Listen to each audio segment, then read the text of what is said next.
각자 받으신 분들이 계실 텐데요. 명지대학교 학생들이 IVF라는 선교단체랑 조이라고 하는 선교단체가 연합을 해서 전도 세미나, 그러니까 전도 집회를 좀 하자 이렇게 계획을 했습니다. 그래서 전도 집회를 앞두고 학생들한테 설문조사를 했어요. 명지대학교 학생들을 대상으로 기독교에 대해서 어떤 마음들이 있냐 그런 것들을 무기명으로 했는데 그 설문조사를 받고 그 간사님들도 그렇고 학생들도 굉장히 당황스러움에 빠졌습니다. 왜냐하면 내용이 너무 심각하게 나온 거예요. 그러니까 기독교에 대한 거의 분위기가 너무너무 안 좋은 거죠. 한마디로 뭐 전도는 고사하고 너네나 잘해라, 귀찮게 하지 마라, 왜 와서 시끄럽게 하냐, 뭐 이런 분위기인 거예요. 그러니까 누구를 초대한다는 것은 뭐 불가능한 분위기였습니다. 그래서 그 팀들이 고민을 하다가 전도 집회가 아니라 좀 이렇게 제목을 응답하라 기독교 이렇게 바꾸고 기독교에 대해서 좀 다시 좀 설명하고 그리고 이해를 구하고 그런 자리를 좀 바꿔야겠다 그렇게 결정을 했답니다. 그렇게 하고서 나니까 이제 교목실에서 뭐 후원도 하고 이렇게 저렇게 해서 일이 좀 커졌어요. 그리고 이제 강사를 원래는 복음을 전하려고, 그러니까 원래 우리 복음 전도하면 하나님이 누구시부터 이렇게 쭉 설명을 하는 거죠. 그런 맞는 강사를 처음에 생각을 하다가 뭐 여차저차해서 이제 거기 나온 그 얘기들 중에 뭐 세금이나 똑바로 내라 뭐 이런 거서 교회 세습은 뭐라 하냐, 교회가 뭐 그런 것에 대해서 너무 잘 알고 있고 그런 지적들이 있었습니다. 그래서 그런 내용들을 보고 이런 부분에 대해서 솔직하게 얘기할 수 있는 강사가 누구겠냐 이렇게 근데 되게 민망한데 저 시골에 이진호라고 있더라 그래갖고 제가 불려갔습니다. 불려갔는데 이제 누가 오겠냐 이렇게 주최 측에서 걱정이 많더라고요. 같이 밥을 먹는데 뭐 한두 명이라도 오면 같이 해봅시다. 근데 정말 많이 왔어요. 깜짝 놀랐어요. 거의 100명도 넘게 왔습니다. 그러니까 그 중에 3분의 1은 그 교회를 안 다니는 친구들이 왔더라고요. 그러니까 주최한 친구들도 되게 깜짝 놀랐다네요. 그러니까 그 준비하는 동안에 되게 성의 있게 했고 성의 있게 다가갔고 그래서 그 친구들이 와서 무슨 얘기를 하나 들어보자 이러고도 오고 궁금해서도 오고 와서 좀 따져보자 이러고도 왔습니다. 제가 한 30-40분 정도 이야기를 했고 그리고 나서 이제 질의응답 시간을 가졌는데요. 원래 전체 계획을 1시간 반을 진행 계획을 세웠었는데 2시간 반을 했습니다. 2시간 반을 하고도 안 끝나서 끝나고도 또 계속 저하고 대화한 친구들이 많았습니다. 질문이 굉장히 당황스러웠습니다. 아주 직접적이었고요. 그 간사님이 그런 얘기를 하시더라고요. 명지대학교가 기독교 대학이죠. 그래서 조사를 매년 이제 하는 거예요. 그 신입생들이 들어오면 신입생들이 그 입학원서에 기독교냐 아니냐 이런 걸 이렇게 쓰는 게 있다 그래요. 그 교목실에서 조사가 명지대학교가 기독교 대학이니까 아무래도 기독교인들이 좀 더 관심을 갖고 오는데 보통 한 30% 정도는 1학년생들이 내가 기독교회다 이렇게 쓰는 친구들이 있다고 합니다. 근데 올해 2012년에 깜짝 놀랐답니다. 5%만이 내가 기독교다 이렇게 썼답니다. 5%. 그럼 5%면 선교로 얘기하면 미전도 종족이라고 합니다. 미전도 종족. 그러니까 지금 대학생들 중에 5%만이 내가 기독교인이다 이렇게 그것도 1학년 때 졸업할 때는 더 떨어진답니다. 졸업할 때쯤 되면 더 많은 사람이 기독교라고 적지 않는다는 거죠. 기독교인이 아니어서 그런 것도 아닙니다. 교회 다니는 친구들도 창피해서 안 적는답니다. 또 귀찮아서 기독교라고 적으면 또 누가 쫓아다닐까봐 귀찮아서도 안 적고 이게 우리의 현실이죠. 많은 친구들이 친구를 데리고 온 친구들 중에서도 질문을 하는데요. 자기 교회의 여러 가지 문제, 또 기독교인으로서 대학생으로서 캠퍼스에서 전도를 하고 그 조이라고 하는 곳과 IBF라고 하는 곳들은 열심히 전도하는 곳입니다. 그 캠퍼스에서 사역들을 잘하는 그 친구들이 복음을 전하기 위해서 친구들과 만날 때 겪는 그 아픔들이 너무 민망함들이 제가 이렇게 듣는데 정말 가슴이 아프더라고요. 제가 가서 무슨 얘기를 했겠습니까? 뭐 복음을 전하는 건커녕 뭐 미안하다고 하는 거죠. 잘못했다. 그러니까 실제로 그렇습니다. 그러니까 우리가 지금 현재 우리의 처해 있는 상황을 정확히 인식하지 않으면 우리가 실수할 수 있습니다. 아니 이게 1부인데 왜 나한테 조롱을 하냐, 왜 나한테 뭐라 하냐, 억울할 수 있습니다. 그런데요, 여러분, 게 억울한 게 아닙니다. 우리 중에 누군가가 무슨 잘못을 하면 그것을 내 잘못이라 생각하고 그것이 내 잘못이다 이렇게 이야기할 수 있어야 그게 그리스도인입니다. 그리스도의 교회는 공동체입니다. 쟤와 내가 다른 게 아니고 저 교회와 우리 교회가 다른 게 아니고 우리 안에 일어난 불미스러운 일이 그것이 작은 일을 할지라도 작은데 그게 크게 비춰져서 그 과도하게 우리가 비난을 받는다 할지라도 그것에 대해서 내 잘못이다. 억울하죠. 나는 교회 다닌 죄밖에 없고 그냥 아직도 예수님이 잘 누군지 모르고 뭐 때로 그런데 왜 나한테 뭐라 그러냐. 여러분, 그것을 감당하는 게 그리스도인 됨입니다. 내 직장에서 내 삶의 자리에서 우리 가족과 내 동료들이 너 예수 믿지? 이렇게 얘기할 때 그 예수 믿지? 너 이거 어떻게 해? 라고 얘기할 때 그건 나하고 관계없어 이렇게 얘기하는 게 아니라 미안하게 됐다. 내 잘못이다. 내가 이렇게 얘기할 수 있는 것 여러분 억울하죠. 그러나 그것이 지금 우리 시대가 살고 있는 우리의 상황입니다. 여러분, 에스겔이라고 하는 청년은 정말 억울한 친구였습니다. 불운한 청년이었습니다. 25살에 제사장 집안의 정말 유복한 집안의 아들이었습니다. 25살이 됐는데 나라가 망했습니다. 이제 제사장으로서 자기의 일을 할 때가 되어서 무언가를 좀 해봐야겠다라고 준비하는데 나라가 외세에 의해서 쫄딱 망했습니다. 그리고 그때 당시 왕이었던 여호야긴이라고 하는 왕은 이 바벨론으로 포로가 잡혀갔습니다. 포로 잡혀갈 때 왕만 잡아간 게 아니라 당시 그 유대에서 가장 똑똑하다고 하는 젊은이들을 20대 청년들을 같이 끌고 갔습니다. 그 중에 한 명이 에스겔이었습니다. 에스겔은 자기의 의지와 관계없이 바벨론이라고 하는 낯선 땅에 포로가 돼서 왔고 그리고 그곳에서 노예의 신세로 전락했습니다.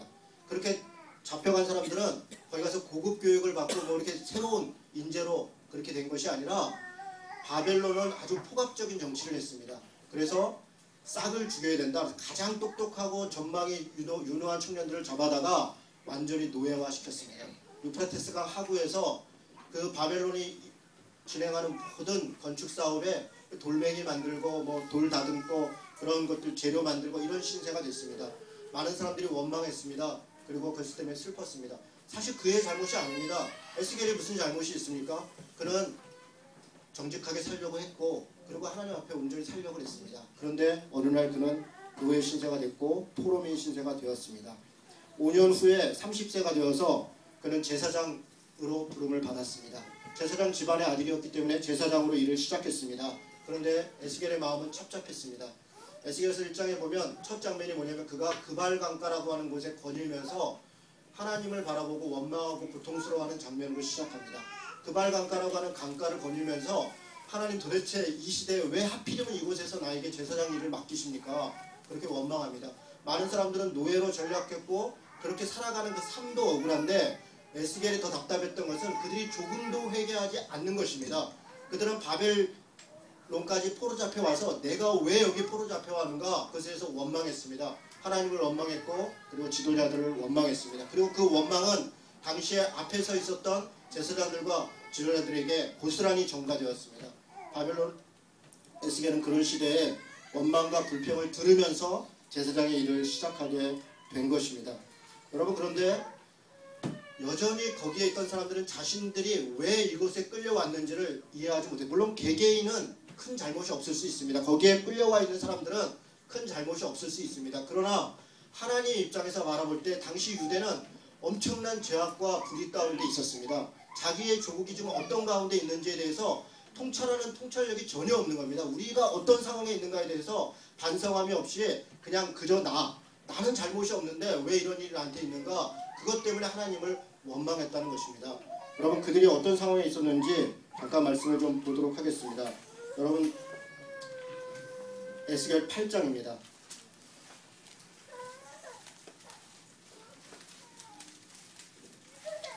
당시 에스겔이 제사장 일을 시작하니까요, 장로들과 제사장들, 어른인분들이 에스겔이 말씀을 전하면서 회개해야 된다, 돌이켜야 된다 이렇게 얘기하니까 에스겔의 집에 몰려와서 우리가 뭘 잘못했냐 이렇게 따졌습니다. 여러 번 그렇게 했습니다. 그리고 지금도 유다에는, 예루살렘에는 하나님의 성전이 있는데 그 거룩한 하나님의 성전 가운데 하나님이 계신데 우리가 왜 망하겠느냐, 우리는 반드시 이길 것이고 이 바벨론은 멸망할 것이고 우리는 돌아갈 것이고 그리고 하나님의 영광이 다시 재현될 것이다. 그런 이야기로 에스겔에게 계속 공격했습니다. 하나님의 성전이 있으니까 그곳에 하나님이 계시고 그리고 하나님의 능력이 있다라고 하는 것이 그들의 이야기였습니다. 그랬더니 하나님께서 에스겔에게 나타났습니다. 그리고 환상 가운데 에스겔의 머리를 잡고 예루살렘으로 이동했습니다. 예루살렘 성전이 도대체 어떤 상황에 있는가 그 모습을 네가 한번 봐라 라고 이야기하면서 말씀하시는 게 8장입니다. 8장을 한번 보겠습니다. 1절에 보니까 여섯째 해 여섯째 달 초닷새에 나는 집에 앉았고 유다의 장로들은 내 앞에 앉아 있는데 주 여호와의 권능이 거기에서 내게 내리기로. 무슨 얘기입니까? 집에 있는데 장로들이 또 와서 또 따지고 뭔가 불평하고 이야기를 했다 그런 겁니다. 그랬을 때 하나님께서 3절에 보니까 그가 손 같은 것을 펴서 하나님이 손 같은 것을 펴서 내 머리털 한 모순을 잡고 주의 영이 나를 들어 천지 사이로 올라가시고 하나님의 환상 가운데서 나를 이끌어 예루살렘 안뜰로 가니라. 여러분 하나님은 에스겔을 편안하게 대하지 않았습니다. 인자야라고 하는 말은 그냥 이렇게 존경하는 말이 아닙니다. 이 사람의 자식아. 그러니까 우리말로 번역을 하면 야 이 사람의 자식아 이런 하나님께서 굉장히 화가 나셨습니다. 너무나 불평이 있었고 그런 에스겔에게 그런 하나님의 질투하심과 분노하심이 그대로 전가되었습니다. 야 이 사람의 자식아 네가 한번 봐라 그런 겁니다. 머리를 붙잡고 거칠게 에스겔을 데려다가 예루살렘 성전에 갔다가 던졌습니다. 그리고 그걸 봤습니다. 거기서 어떤 일들이 있었습니까? 5절입니다. 그가 내게 이르시되 인자야 이제 너는 눈을 들어 북쪽을 바라봐라. 내가 눈을 들어 북쪽을 바라보니 제단 문 어귀 북쪽에 그 질투의 우상이 있더라. 그가 또 이르시되 인자야 이스라엘 족속에 행하는 일을 보느냐. 그들이 여기에서 크게 가증한 일을 행하고 나로 내 성소를 멀리 떠나게 하느니라. 너는 다시 다른 큰 가증한 일을 보리라. 무슨 얘기입니까? 예루살렘 성전에 갔더니 그 안에 우상 숭배하고 있는 그런 신이 예루살렘 성전 안에 있더라는 겁니다. 그리고 얘기합니다. 10절입니다. 내가 들어보니 각양 곤충과 가증한 짐승과 이스라엘 족속의 모든 우상을 그 사방 벽에 그렸고 예루살렘 성전 벽에다가 각종 우상 그림을 그려놓고 그리고 섬기고 있더라는 겁니다. 12절입니다. 또 내게 이르시되 인자야 이스라엘 족속의 장로들이 각각 그 우상의 방한 어두운 가운데에서 행하는 것을 내가 보았느냐. 그들이 이르기를 여호와께서 우리를 보지 아니하시며 여호와께서 이 땅을 버리셨다 하느니라.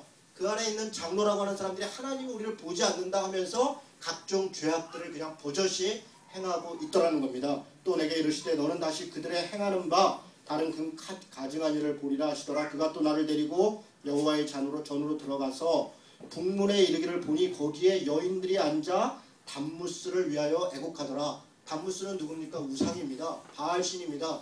여러분 이런 신을 위해서 여인들이 북쪽에 모여서 그 눈물을 흘리고 있더라. 우상숭배 극치입니다. 16절에 보니까 성전을 등지고 낫을 동쪽으로 행하여 동쪽 태양에게 예배하더라.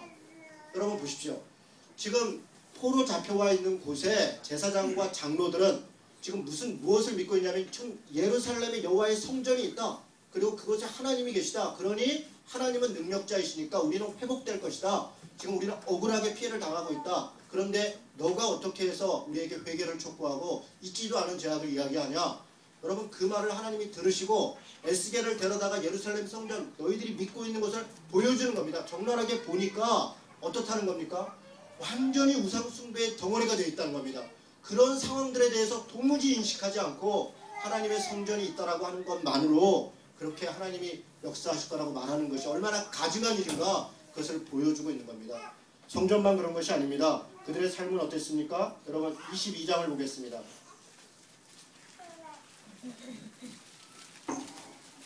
에스겔 22장.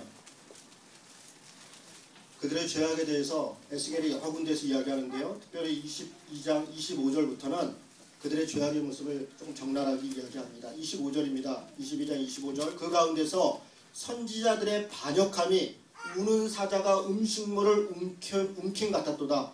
그들이 사람의 영혼을 삼켰으며 재산과 보물을 탈취하며 과부를 그 가운데서 많게 하였으며. 이 무슨 얘기입니까? 지금 이게 무슨 권력이 있고 그런 사람들을 얘기하는 게 아닙니다. 지금 선지자들이 얘기했다는 겁니다. 선지자들이 반역함이 우는 사자가 음식물을 움킨같이 선지자라고 하는 사람들이 말씀을 전하고 무엇을 얘기할 때 뭘 주면은 그에게 득이 되는 이야기를 하고 그렇지 않으면 저주를 이야기하고 그렇게 했다는 겁니다. 심지어는 누구를? 과부들이. 당시 과부들이 누군가를 의지하지 않으면 살 수 없는 시대입니다. 그랬더니 그걸 말로 속여서 그들의 과부의 재산을 삼켰더라. 이게 지금 선지자들의 모습이라는 겁니다. 제사장들은 내 율법을 범하였으며 나의 성물을 더럽혔으며 거룩함과 속된 것을 구별하지 아니하였으며 부정함과 정한 것을 사람이 구별하게 하지 아니하였으며 그의 눈은 가리어 나의 안식일을 보지 아니하였으므로 내가 그들 가운데 더럽힘을 받았느니라. 제사장이라고 하는 사람들이 거룩하고 거룩하지 않은 것을 구별하여서 하나님 앞에 거룩한 것을 드리고 거룩하지 않은 것을 버려야 되는, 그것을 판정해 줘야 되는 사람들이 제사장인데, 거룩하고 거룩하지 않은 것, 하나님의 말씀이고 말씀이 아닌 것을 구별하지 않고 자신의 이득을 위하여서 제사를 집행했다는 것입니다. 고관들은 어땠습니까? 음식물을 삼켰고 이리 같아서 불이한 이익을 얻으려고 피를 흘려 영혼을 멸하였다 얘기합니다. 또 선지자들이 거짓 복수를 했고 허탄한 이상을 받고 꿈을 꾸고 무슨 말도 안 되는 예언을 하고 이런 것들로 사람을 후렸다는 것입니다. 그런데 백성들은 어땠습니까? 29절 이 땅 백성은 포악하고 강탈을 일삼고 가난하고 궁핍한 자를 압제하고 나그네를 부당하게 학대하였다 그랬습니다. 여러분, 이런 죄악들이 버젓이 있는데 여전히 자신들의 모습을 돌아보지 않고 억울하다고 이야기하는 것이 정말 가당합니까? 에스겔의 심정이라는 것이 얼마나 답답합니까? 에스겔이 제사장으로서 일을 시작할 때 그들이 처해 있는 그 안타까운 상황도 너무나 안타깝지만 도무지 회개하지 않고 하나님의 긍휼을 구하지 않는 그 모습, 뭐가 그렇게 떳떳합니까? 뭐가 그렇게 자신 있습니까? 왜 우리는 죄가 없습니까? 저 사람들이 그런 겁니까? 소수만 그런 겁니까? 정말 우리 한국교회 모습이 정말 그렇습니까? 여러분, 우리 모습들 한번 돌아보십시오. 우리가 정말 하나님 앞에서 거룩하고 거룩한 백성으로 살아가려고 애쓰고 있습니까? 여러분, 우리도 사실 조금도 깨끗하지 않습니다. 우리의 모습을 보면 사실을 정죄받고 비난받아도 사실 우리가 잘못했다 해도 억울하지 않은 모습입니다. 다시 33장으로 오겠습니다. 여러분, 에스겔이 하나님 앞에 파수꾼으로 부름을 받습니다. 그 파수꾼으로 나팔을 불고 이야기를 할 때 이스라엘 예루살렘이 멸망할 것이다. 그러니 지금이라도 회개하고 돌이켜서 하나님 앞에, 우리가 지금 비록 포로민으로 왔고 지금 상황은 억울하고 안타깝지만 지금이라도 우리가 회개하고 돌이키면 다시 하나님의 나라가 이루어질 것이다. 그런 얘기를 여러 번 합니다. 그러나 회개하지 않습니다. 결국 어떻게 됩니까? 30장부터 넘어가면 예루살렘이 멸망하는 장면을 보게 됩니다. 그리고 그 멸망의 소식이 들려옵니다. 여러분, 많은 사람들이 여호와의 성전이 거기에 있다, 예루살렘이 아직 조국이 있다, 망하지 않았다, 그것 때문에 희망을 갖고 살아가는데 멀리 조국에서 들려오는 소리가 뭐냐면 나라가 멸망했다는 겁니다. 끔찍하게 멸망했습니다. 3년 동안 예루살렘이 에워싸서 부모가 자식을 잡아먹을 정도로, 먹을 것이 없어서 비탄에 빠질 정도로 그렇게 예루살렘이 멸망했습니다. 그 소식을 들을 때 많은 사람들은 절망했습니다. 희망이 없었습니다. 에스겔은 오죽했겠습니까? 회개를 촉구하고 촉구해도 그들이 돌아서지 않았는데 결국 나라가 멸망해버리고 마는 겁니다.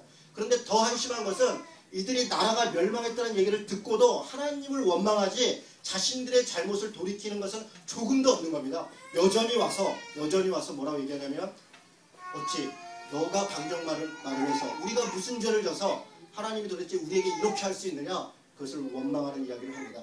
그럴 때 하나님께서 에스겔에게 다시 얘기합니다. 네가 다시 파수꾼이 되어야 된다. 지금도 늦지 않았다. 네가 파수꾼이 돼서 지금이라도 돌이키라고 말씀을 전하라. 이렇게 얘기합니다. 여러분, 에스겔은 사실 그 말씀을 전하고 싶지 않았을 겁니다. 누구보다도 실망하고 낙심한 사람이 에스겔이지 않습니까? 그런데 에스겔에게 하나님이 얘기합니다. 파수꾼으로 명하는데 네가 말을 해서 그 말을 듣지 않고 그들이 죄를 받으면 그들의 죄이지만 네가 말하지 않아서 정말 분명한 죄악이 있고 잘못된 것들이 너무나 엄청난 모습들이 있는데도 불구하고 나만 잘하면 되지, 우리만 잘하면 되지 라고 하는 모습으로 그저 가만히 있으면 그 죄를, 그 피를, 그 죄악을 너에게 받겠다는 겁니다. 여러분, 우리가 하나님 앞에 기도할 때 우리가 하나님의 파수꾼이 되기를 원합니다. 이런 기도를 많이 하죠. 파수꾼이라는 것이 얼마나 무거운 직책인 것을 우리가 인식해야 됩니다. 우리가 전하지 아니하면 그들의 죄로, 내 죄도 아닙니다. 자기 죄로 자기가 망하는 겁니다. 그런데 그것에 대해서 나에게 책임을 묻는다는 겁니다. 여러분, 파수꾼이 된다는 것은 그런 것입니다. 그리스도인 된다는 것은 바로 그런 것입니다. 하나님께서 우리를 그리스도인으로 불렀다는 것은, 하나님이 우리를 복 주시고 우리를 제사장 삼고 하나님의 백성 삼았다는 것은 나만 하나님을 알고 그렇게 살아가라는 것이 아니라 세상 가운데 공평과 정의를 행하고 하나님의 복음을 증거하면서 사는 그런 사람을 우리를 불렀다는 것입니다. 나만 구원받고 나만 잘한다, 그것이 중요한 게 아닙니다. 나는 당연히 잘해야 되죠. 아니 예수 믿는 사람이 잘해야 되는 건 당연한 거 아닙니까? 거기서 그치는 것이 아닙니다. 더불어 잘하는 일에 우리의 삶을 드려야 된다는 것입니다. 그것이 우리가 그리스도인으로서 부름을 받은 자의 자세라고 하는 것입니다. 여러분 10절에 보니까 얘기합니다. 에스겔이 대단히 답답합니다. 그래서 묻습니다. 그런즉 인자야 너는 이스라엘 족속에게 이르기를 너희가 말하여 이르되 우리의 허물과 죄가 이미 우리에게 있어 우리로 그 가운데에서 쇠퇴하게 하니 어찌 능히 살리오 하거니와. 지금 무슨 얘기입니까? 에스겔이 하나님 내가 봐도 내 눈으로 봐도 이건 도저히 회복의 가능성이 없습니다. 지금 나라가 멸망해서 그 죄악에 대해서 분명한 증거를 보여줌에도 불구하고 이들이 회개하지 않고 이렇게 악을 행하는데 이들은 도저히 회개할 수 없고 망할 것입니다. 하나님 이를 어찌해야 됩니까? 자기가 봐도 그렇다는 겁니다. 그런데 에스겔도 포기하는 겁니다. 그런데 포기하지 않는 분이 있습니다. 하나님은 포기하지 않습니다. 그 에스겔에게 이야기합니다. 11절입니다. 우리 다 같이 읽겠습니다. 너는 그들에게 말하라. 주 여호와의 말씀이라. 나의 삶을 두고 맹세하노니 나는 악인이 죽는 것을 기뻐하지 아니하고 악인이 그의 길에서 돌이켜 떠나 사는 것을 기뻐하노라. 이스라엘 족속아 돌이키고 돌이키라. 너희가 악한 길에서 떠나라. 어찌 죽고자 하느냐 하셨다 하라. 하나님의 말씀입니다. 돌이키고 돌이키면 산다는 것입니다. 비록 우리의 지금 악인의 모습입니다. 우리가 지금 잘못한 부분이 있습니다. 그리고 한국교회의 모습을 볼 때 답답하고 어리석습니다. 그러나 하나님은 우리를 여전히 사랑하십니다. 포기하지 않습니다. 우리 스스로는 이미 포기했죠. 우리는 이미 포기했습니다. 우리들은 다 포기하고 내가 저 집단같이 되지 않는 것에서 오히려 감사하는 그런 어리석은 기도를 합니다. 그러나 하나님은 포기하지 않은 겁니다. 그래서 이야기합니다. 돌이키고 돌이켜라. 돌이키면 하나님이 다시 살려주신다는 겁니다. 여러분 하나님이 얼마나 돌이키기를 간절히 원하시는지 여기 돌이키고 돌이키라 이거 2번 사용했는데 실제로 슈브라고 하는 이 회개 돌이키라는 단어를 2번 그대로 사용합니다. 그리고 이것을 이후에도 여러 번 사용합니다. 14절에 보니까 그가 돌이켜 이거 같은 단어로 사용합니다. 19절에도 그가 돌이켜 18절에도 돌이켜 돌이키라는 겁니다. 돌이키라. 돌이키면 산다는 것입니다. 하나님의 말씀으로 다시 돌이키고 자신의 죄악을 돌아보고 회개하라는 것입니다. 그러면 산다는 것입니다. 여러분 죄 없다. 나는 깨끗하다. 나는 괜찮다. 예수 믿으니까 끝이다. 여러분 그런 값싼 은혜에서 우리가 벗어나야 됩니다. 지금 이스라엘 백성들은 하나님의 성전이 거기에 있다. 그러니 하나님이 우리와 함께한다. 그러니 우리는 구원받았다. 이런 값싼 은혜에 붙잡고 있다가 이들이 멸망의 길로 계속 가고 있는 것입니다. 우리는 예수 믿으면 그것을 끝났다라고 생각하지만 그것이 끝난 것이 아닙니다. 예수를 믿어야 되는 겁니다. 정말로. 내가 예수를 믿는다고 말로 이야기하고 그리고 내 삶에 대해서 조금 더 경계함이 없다면 어찌 그것이 믿는 것이 되겠습니까? 여러분 우리가 믿는다고 하는 것은 예수를 정말 따라가는 것이고 쫓아가는 것입니다. 여기 돌이키라고 하는 단어는 생각을 바꾸라는 겁니다. 가던 길을 돌이키라는 겁니다. 회개라고 하는 것이 내가 내 입술로 하나님 내가 잘못했습니다. 내 죄를 용서해 주십시오. 그 말 몇 마디가 그게 회개입니까? 여러분 그것은 회개가 아닙니다. 회개한 자는 회개한 자의 행동이 있는 것입니다. 아멘. 적어도 내가 그렇게 하지 못하더라도 안타까워하는 마음이라도 있어야 되는 거 아닙니까? 아멘. 내가 내 죄를 바라보니까 내가 내 힘으로는 그걸 할 수 없는데 하나님 앞에 정말 안타까운 거죠. 내 모습을 보니까. 그래서 엎드리는 거 아닙니까? 아멘. 그렇게 회개하는 마음이 없는데 어떻게 우리가 하나님 앞에 구원함을 얻었다라고 그렇게 얘기할 수 있겠습니까? 사랑하는 성도 여러분 나를 돌아봐야 됩니다. 아멘. 내 모습을 봐야 됩니다. 내가 아멘. 지금 어떠한가 남 탓할 때가 아닙니다. 누구를 원망할 때가 아닙니다.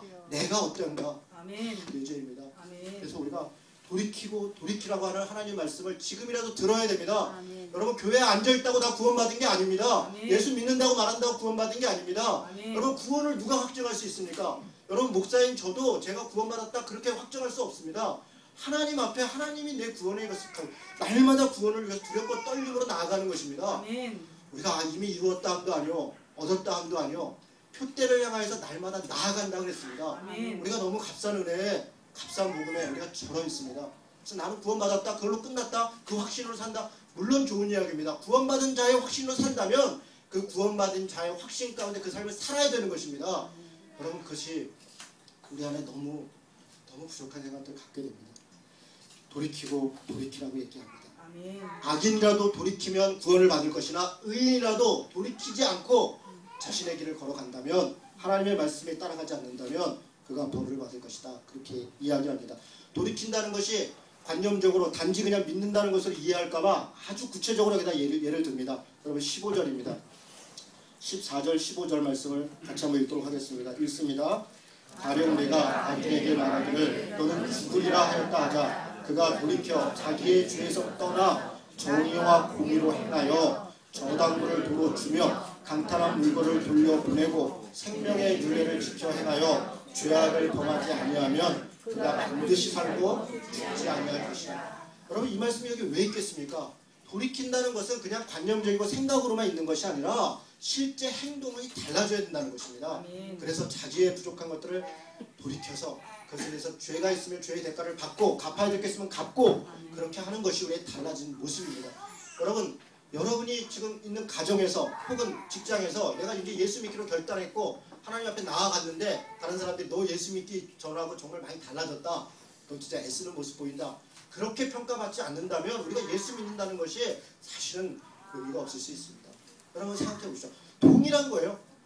여러분 우리가 맨날 하는 말이 있어요. 사람이 다 죄인인데 사람이 다 부족한데 다 똑같지. 그런 말에 우리가 뒤에 숨어 있어서는 안 됩니다. 사람이 다 똑같고 죄인이다. 그러나 예수 그리스도를 믿음으로 그의 성령의 은혜로 우리는 한 걸음에도 더 바르게 나아가야 된다.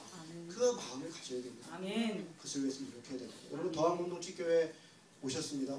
여러 가지 고민들이 있고 아픔이 있는 분들이 많이 모였습니다. 그런데 더한공동체교회 출석하기 전이나 출석한 이후나 조금도 다르지 않다면 무슨 의미가 있겠습니까? 교회가 건강하고 깨끗하고 그게 무슨 의미가 있어요? 나하고 그게 무슨 의미가 있냐고요?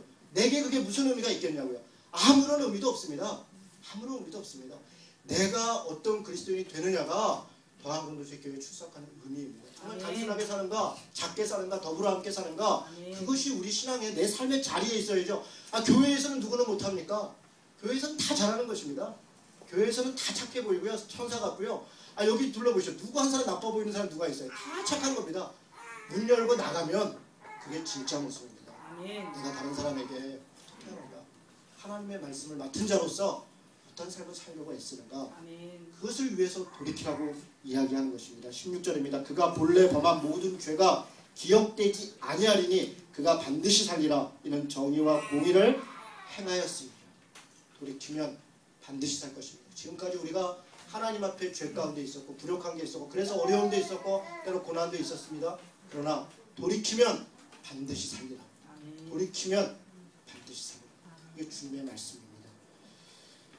18절에 만일 의인이 돌이켜 그 공의에서 떠나 죄악을 범하면 그가 그 가운데서 죽을 것이고 만일 악인이 돌이켜 그 악에서 떠나 정의와 공의대로 행하면 그가 그로 말미암아 살리라. 그러나 너희가 이르기를 주의 길이 바르지 아니하다 하는도다. 이스라엘 족속아 나는 너희가 각기 행한 대로 심판하노라. 이 말씀을 무겁게 받으시기 바랍니다. 우리 지금 시대에 그리스도인들은 더 이상 우리가 예수 믿는다는 것 때문에 자랑할 수 있거나 예수 믿는다는 것을 이 말씀에 복음이 있는 것으로 아주 자랑스럽게 복음을 전할 수 있는 시대가 아닙니다. 여러분 전도지 갖고 전도 해보셨습니까? 여러분 최근에요 전도해 보면 정말 그 분위기를 너무너무 느낄 수 있습니다. 이 전도지 한 장 주는 게 쉽지 않잖아요. 다른 사람한테 이거 하나 주는 게 얼마나 민망합니까? 그런데 뭐 안 받는 사람은 예사고요. 심지어는 보는 데서 찢습니다. 발로 밟습니다. 여러분 이런 이 부끄러운 일을 당할 때 그 사람을 원망할 것입니까? 우리를 돌아봐요. 돌아보지 않으면 죽습니다. 한국교회에 돌아볼 뿐 아니라 여러분 각자의 삶을 한번 돌아보십시다. 정말 무엇을 위해서 우리가 살아가고 있습니까? 내 삶의 목표가 어디에 있습니까? 이 땅에서 가정을 이루고 직장을 다니고 교회를 출석하는 이유가 어디에 있습니까? 우리가 예수 믿는 사람이 어떻게 살아야 되는가에 대해서 진지한 고민이 있어야 됩니다. 하나님이 우리에게 각자에게 말씀하시는 것을 순종하고 다른 사람 원망할 것이 아닙니다. 내 잘못입니다. 내 잘못. 내가 달라지면 다른 사람도 달라집니다. 내가 달라지면 교회도 달라집니다. 내가 달라지면 직장도 달라집니다. 내가 돌이킵시다. 내가 회개하고 그래서 하나님 앞에 온전하게 다시 회복되는 그런 성도와 교회 되기를 주님의 이름으로 축원합니다. 여러분 같이 기도하겠습니다. 말씀을 생각하면서 한번 기도합시다. 여러분 우리에게 파수꾼으로 부르셨습니다. 감당할 수 없는 일입니다. 지금 우리는 누구에게 무엇을 전해야 될 때가 아니라 내가 회개해야 할 때입니다. 돌이키고 돌이키라고 주님이 말씀하십니다. 우리 각자 돌아보면서 하나님 앞에 진정한 회개의 삶을 살게 해주십시오. 완전히 돌이키고 그래서 하나님 다시 살게 해주십시오. 같이 기도하면 좋겠습니다. 같이 기도하겠습니다. 하나님 아버지, 하나님 아버지, 하나님 아버지.